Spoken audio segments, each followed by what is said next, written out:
Nu ir kelius atsiraiškinkim.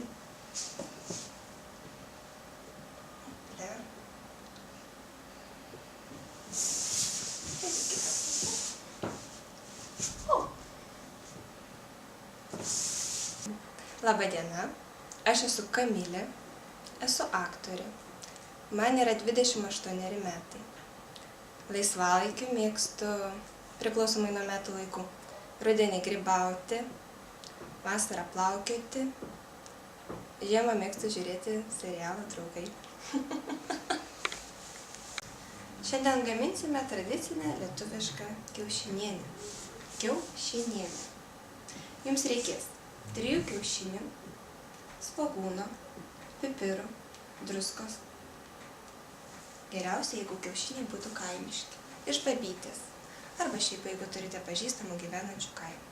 Taigi, pradėkime nuo kiaušinių. Paimkime kiaušinį ir jį išmuškime į bliūdą.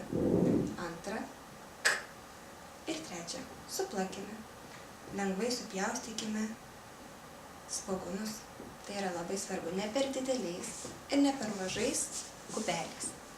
Ir pakepinkime. Tuomet suberkime kiaušinius ir viską išmaišykime. Ir štai jums lietuviška kiaušinienė.